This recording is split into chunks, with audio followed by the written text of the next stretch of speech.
हरे कृष्णा। अध्याय 1। कुरुक्षेत्र के युद्ध स्थल में सैन्य निरीक्षण। धृतराष्ट्र ने कहा, हे संजय, धर्मभूमि कुरुक्षेत्र में युद्ध की इच्छा से एकत्र हुए मेरे तथा पांडु के पुत्रों ने क्या किया? संजय ने कहा, हे राजन, पांडु पुत्रों द्वारा सेना की व्यूहरचना देखकर राजा दुर्योधन अपने गुरु के पास गया और उसने ये शब्द कहे, हे आचार्य, पांडु पुत्रों की विशाल सेना को देखें, जिसे आपके बुद्धिमान शिष्य द्रुपद के पुत्र ने इतने कौशल से व्यवस्थित किया है। इस सेना में भीम तथा अर्जुन के समान युद्ध करने वाले अनेक वीर धनुधर हैं, यथा महारथी युयुधान, विराट तथा द्रुपद। इनके साथ ही धृष्टकेतु, चेकितान, काशीराज, पुरुजित, कुंती भोज तथा शव्य जैसे महान शक्तिशाली योद्धा भी हैं। पराक्रमी युधामन्यु, अत्यंत शक्तिशाली उत्तमौजा, सुभद्रा का पुत्र तथा द्रौपदी के पुत्र, ये सभी महारथी हैं। कुंती, हे ब्राह्मण श्रेष्ठ, आपकी सूचना के लिए मैं अपनी सेना के उन नायकों के विषय में बताना चाहूँगा जो मेरी सेना को संचालित करने में विशेष रूप से निपुण है। मेरी सेना में स्वयं आप, भीष्म, कर्ण, कृपाचार्य, अश्वत्थामा, विकर्ण तथा सोमदत्त का पुत्र भूरिश्रवा आदि हैं, जो युद्ध में सदैव विजयी रहे हैं। ऐसे अन्य अनेक वीर भी हैं जो मेरे लिए अपना जीवन त्याग करने के लिए उद्धत हैं। वे विविध प्रकार के हथियारों से सुसज्जित हैं और युद्ध विद्या में निपुण हैं। हमारी शक्ति अपरिमेय है और हम सब पितामह द्वारा भलीभांति संरक्षित हैं, जबकि पांडवों की शक्ति भीम द्वारा भलीभांति संरक्षित होकर भी सीमित है। अतएव सैन्य व्यूह में अपने अपने मोर्चों पर खड़े रहकर आप सभी भीष्म पितामह को पूरी सहायता दें। तब कुरुवंश के वयोवृद्ध परम प्रतापी एवं वृद्ध पितामह ने सिंह गर्जना की सी ध्वनि करने वाले अपने शंख को उच्च स्वर से बजाया, जिससे दुर्योधन को हर्ष हुआ। तत्पश्चात शंख, नगाड़े, बिगुल, तुरही तथा सींग सहसा एक साथ बज उठे। वह समवेत स्वर अत्यंत कोलाहलपूर्ण था। दूसरी ओर से श्वेत घोड़ों द्वारा खींचे जाने वाले विशाल रथ पर आसीन कृष्ण तथा अर्जुन ने अपने अपने दिव्य शंख बजाए। भगवान कृष्ण ने अपना पांचजन्य शंख बजाया, अर्जुन ने देवदत्त शंख तथा अति भोजी एवं अति मानवीय कार्य करने वाले भीम ने पौंड्र नामक भयंकर शंख बजाया।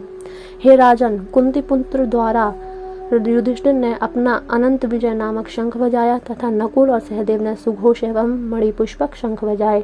महान धनुधर काशीराज, परम योद्धा शिखंडी, धृष्टद्युम्न, विराट, अजय, सात्विक, द्रुपद, द्रौपदी के पुत्र तथा सुभद्रा के महाबाहु पुत्र आदि समूह ने अपने अपने शंख बजाए। इन विभिन्न शंखों की ध्वनि कोलाहलपूर्ण बन गई, जो आकाश तथा पृथ्वी को शब्दायमान करती हुई धृतराष्ट्र के पुत्रों के हृदयों को विदीर्ण करने लगी।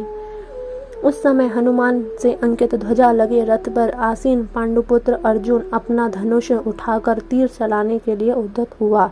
हे राजन, धृतराष्ट्र के पुत्रों को व्यूह में खड़ा देखकर अर्जुन ने श्री कृष्ण से ये वचन कहे। अर्जुन ने कहा, हे अच्युत, कृपा करके मेरा रथ दोनों सेनाओं के बीच ले चलें, जिससे मैं यहाँ उपस्थित युद्ध की अभिलाषा रखने वालों को और शस्त्रों की इस महान परीक्षा में जिनसे मुझे संघर्ष करना है उन्हें देख सकूं। मुझे उन लोगों को देखने दीजिए जो यहाँ पर धृतराष्ट्र के दुर्बुद्धि पुत्र दुर्योधन को प्रसन्न करने की इच्छा से लड़ने के लिए आए हुए हैं। संजय ने कहा, हे भरतवंशी, अर्जुन द्वारा इस प्रकार संबोधित किए जाने पर भगवान कृष्ण ने दोनों दलों के बीच में उस उत्तम रथ को लाकर खड़ा कर दिया। भीष्म, द्रोण तथा विश्व भर के अन्य समस्त राजाओं के सामने भगवान ने कहा कि हे पार्थ, यहाँ पर एकत्र सारे कुरुओं को देखो।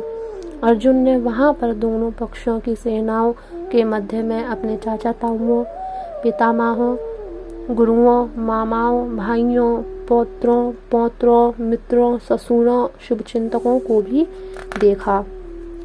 अर्जुन ने कहा, हे कृष्ण, इस प्रकार युद्ध की इच्छा रखने वाले अपने मित्रों तथा संबंधियों को अपने समक्ष उपस्थित देखकर मेरे शरीर के अंग कांप रहे हैं और मेरा मुंह सूखा जा रहा है।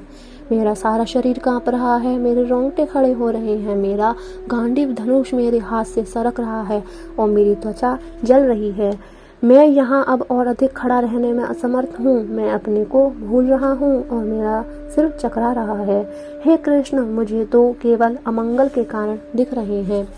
हे कृष्ण, इस युद्ध में अपने ही स्वजनों का वध करने से ना तो मुझे कोई अच्छाई दिखती है और ना मैं उससे किसी प्रकार की विजय, राज्य या सुख की इच्छा रखता हूँ।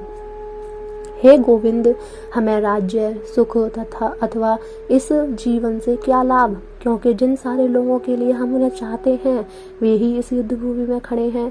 हे मधुसूदन, जब गुरुजन, पितृगण, पुत्रगण, पितामह, मामा, ससुर, पौत्रगण, साले तथा अन्य सारे संबंधी अपना अपना धन एवं प्राण देने के लिए तत्पर हैं और मेरे समक्ष, तो फिर मैं इन सब को क्यों मारना चाहूँगा, भले ही वे मुझे क्यों न मार डालें।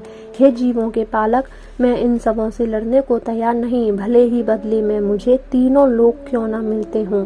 इस पृथ्वी की तो बात ही छोड़ दें, भला धृतराष्ट्र के पुत्रों को मारकर हमें कौन सी प्रसन्नता मिलेगी। यदि हम ऐसे आततातियों का वध करते हैं तो हम पर पाप चढ़ेगा, अतः यह उचित नहीं होगा कि हम धृतराष्ट्र के पुत्रों तथा उनके मित्रों का वध करें।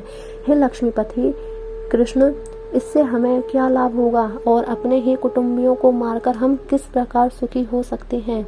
हे जनार्दन, यद्यपि लोभ से अभिभूत चित्त वाले ये लोग अपने परिवार को मारने या अपने मित्रों से द्रोह करने में कोई दोष नहीं देखते, किंतु हम लोग जो परिवार के विनष्ट करने में अपराध देख सकते हैं, ऐसे पाप कर्मों में क्यों प्रवृत्त हों। कुल का नाश होने पर सनातन कुल परंपरा नष्ट हो जाती है और इस तरह शेष कुल भी अधर्म में प्रवृत्त हो जाता है। हे कृष्ण, जब कुल में अधर्म प्रमुख होता है तो कुल की स्त्रियां दूषित हो जाती हैं और स्त्री तत्व के पतन से हे वृष्णिवंशी अवांछित संतानें उत्पन्न होती हैं। अवांछित संतानें की वृद्धि से निश्चय ही परिवार के लिए तथा पारिवारिक परंपरा को विनष्ट करने वालों के लिए नारकीय जीवन उत्पन्न होता है। ऐसे पतित कुलों के पुरखे अर्थात पितृलोग गिर जाते हैं, क्योंकि उन्हें जल तथा पिंड दान देने की क्रियाएं समाप्त हो जाती। वो लोग कुल परंपरा को विनष्ट करते हैं और इस तरह अवांछित संतानों को जन्म देते हैं। उनके दुष्कर्मों के से समस्त प्रकार की सामुदायिक योजनाएं तथा पारिवारिक कल्याण कार्य नष्ट हो जाते हैं। हे प्रजापालक कृष्ण, मैंने गुरु परंपरा से सुना है कि जो लोग कुल धर्म का विनाश करते हैं वे सदैव नरक में वास करते हैं। ओह, कितने आश्चर्य की बात है कि हम सब जघन्य पाप कर्म करने के लिए उद्यत हो रहे हैं। राज्य सुख भोगने की इच्छा से प्रेरित होकर हम अपने ही संबंधियों को मारने पर तुले हैं। यदि शस्त्रधारी धृतराष्ट्र के पुत्र इस मुझ निहत्थे तथा रणभूमि में प्रतिरोध न करने वाले को मारें तो यह मेरे लिए श्रेयस्कर होगा। संजय ने कहा।